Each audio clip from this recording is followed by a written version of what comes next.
बिस्मिल्लाहिर्रहमानिर्रहीम। अस्सलाम वालेकुम दोस्तों, मंसूर अली ख़ान ने मुराद रास को इसकी औकात याद दिला दी।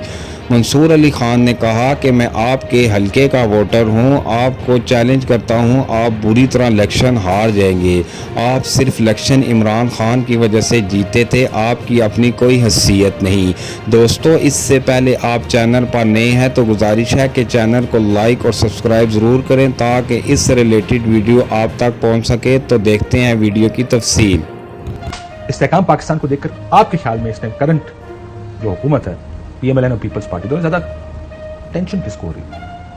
मुराद राज साहब जो है ना, मैं इनके हल्के का वोटर हूँ, इनके हल्के से मेरा ताल्लुक है और बड़ी इज्जत एहतराम के साथ मुराद राज साहब अगर आज वहाँ पे अपने पार्टी के टिकट से इलेक्शन लड़ेंगे तो बहुत बुरी तरह हारेंगे। ये अभी भी मैं आपको बता दूँ। अभी थोड़ी देर पहले बात हो रही थी कि तरीन साहब लंदन गए हुए हैं। आपको मैं ये भी बता दूं कि ओन चौधरी साहब भी लंदन पहुंच गए हैं। अब चले वो तो प्राइवेट विजिट पे गए हुए थे, but there is something cooking over there. London के अंदर कुछ ना कुछ बी टीम आर्गुमेंट। मैं मुराद राज साहब अभी इसको डिनाई कर रहे थे। ख्वाजा आसिफ साहब 2 दिन पहले मेरे शो के अंदर आए हुए थे और उन्होंने ओपनली कहा कि बिल्कुल हमें इनके साथ सीट एडजस्टमेंट करनी चाहिए। उन्होंने clear, now this is coming from Khwaja Asif, कोई और नहीं है, कोई डी कैटेगरी का लीडर नहीं है। ख्वाजा आसिफ साहब is amongst the top 5 of new league, तो उनकी तरफ से पूरी रजामंदी। और दूसरी बात ये, why is it and he will not speak unless वो ये नहीं कहेंगे जब तक उनको की टैसेट अप्रूवल ना हो अपनी management. I mean he is one person in Noon league जिनका जो है वो व्हाट्सएप के ऊपर नवाज शरीफ साहब से डायरेक्ट रोजाना के हिसाब से रब्ता होता है, मैसेजेस होते हैं, ठीक है। दूसरी बात यह कि हमारे लिए सरप्राइजिंग क्या बात है, इनमें से तरीन साहब के जितने लोग हैं उनमें से कई लोगों ने इन्हीं नून लीग के टिकट के ऊपर इलेक्शन लड़े थे जब ज़मीनी इंतखाबात हुए थे। इनके 2 बंदे आज भी काबीना का हिस्सा हैं।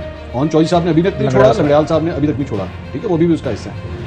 तो मेरे लिए तो कोई सरप्राइजिंग बात नहीं होगी, लेकिन क्या जिस मकसद के लिए सब कुछ हो रहा है वो मकसद अचीव हो पाएगा या नहीं, मुझे बहुत मुश्किल लगता है। अब ये मुराद राज साहब यहीं पे बैठे हैं, किधर है फवाद चौधरी साहब आपकी पार्टी में? बल्कि महमूद मौलवी साहब ने तो आके कह दिया किसी ने ज्वाइन नहीं किया। मैं ये क्लियर करना चाहूंगा, किधर है अली जैदी साहब, किधर है इमरान इस्माइल साहब? क्यों टीवी के ऊपर नहीं आ रहे? जब तहरीक इंसाफ में थे, सारे शोज में जाते थे, आए आपके शो में? अभी तक मुझे तो नजर नहीं आया, मेरे शो में तो नहीं आया। किस की बात कर?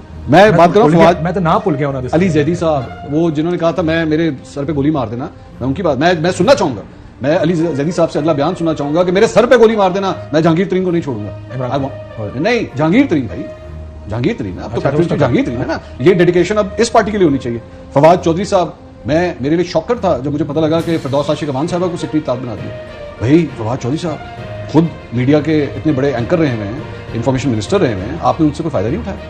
ये इमरान इस्माइल साबिक गवर्नर किसी शो में आके गा सकते हैं, पार्टी का तराना बनाएंगे। बिल्कुल बनाए। ये तराना अगर आपके लबों पे आ जाए, आप वो तहरीक कहना छोड़ देंगे, आप इनका नाम जी मुराद साहब, मसला ये है कि आप सारों को यकीन दिलाने की कोशिश कर रहे हैं कि वी अराइव्ड, और सारे ये कह रहे हैं पाजी अभी आप नहीं आए हैं, बल्कि आपके आने का चांस कम लग रहा है। लोगों को जो आ रहे हैं वो भी भाग रहे हैं। महमूद मौलवी साहब टीवी में बैठ के कह के हमने पार्टी ज्वाइन नहीं की किसी ने।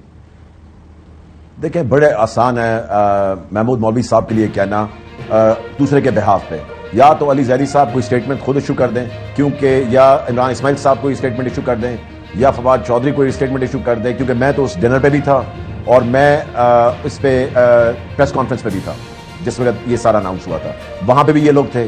सो इसलिए किसी ने अगर आके सामने बात नहीं करनी तो ये उनकी पर्सनल चॉइस है, क्योंकि मैं बिलीव करता हूं जिंदगी के अंदर कि अगर जिस तरह मैं 15 साल अगर पीटीआई के साथ था तो मैं फ्रंट फुट पे हमेशा पॉलिटिक्स की है, और मैं समझता हूं कि अगर मैंने इस्तेकाम पाकिस्तान ज्वाइन की है तो आई शुड ओन इट। और आपने अगर बुज़दिली से चीजें जिंदगी में करनी है तो उसका मैं हिस्सा नहीं बनता। मैं समझता हूं आपने जो भी करना है, अगर एक दफा आपने वो डिसीजन बना लिया है तो own the decision and do the thing that you have to do. अगर मैं एक पार्टी से दूसरी पार्टी चेंज करता हूं काशिफ साहब, इसका यह मतलब नहीं है कि मेरा नजरिया कोई चेंज हो गया है, या मेरा कोई परसेप्शन चेंज हो गया है, या मेरा पॉइंट ऑफ व्यू जिंदगी के बारे में नजरिया तो चेंज हो गया ना सर, कभी भी नहीं। नहीं, देखें, जो मैं पहले करता था काशिफ साहब, आपके ख्याल से अपने हल्के के लोगों से शुरू करके डिपार्टमेंट के लोगों तक जो पाकिस्तान के लोगों के लिए किया, वो मैं अब कहूंगा अच्छा मैं इस पार्टी में आगे अब नहीं करूंगा, ये कभी हो सकता है। सो इसलिए ये चीजें नहीं होती आपकी जो अपनी है। लेकिन सर, अपने बंदों को समझाए ना। देखिए, मसला ये कि आप ये कह रहे हैं कि वो आके कह दें, बल्कि आपका काम है उनसे कहलवाना। आके आए प्रेस कॉन्फ्रेंस करें या प्रेस रिलीज दें अपनी, और ट्वीट करेंगे हमने पार्टी नहीं छोड़ी है। आप भी कह रहे हैं कि जी वो छुप रहे हैं, वो भाग रहे हैं। नहीं, मैं कह रहा हूं कि अगर कोई कर रहा है, अगर क्या उन्होंने अल्लाह आके कर दिया, अगर वो नहीं, वो तो मौलवी साहब ने बाकियों के ब्याह पे किया, आपके ब्याह पे करते आप अगले दिन आके प्रेस रिलीज दे देते। ब्रेक लेने का कहा जाए, ब्रेक देखा।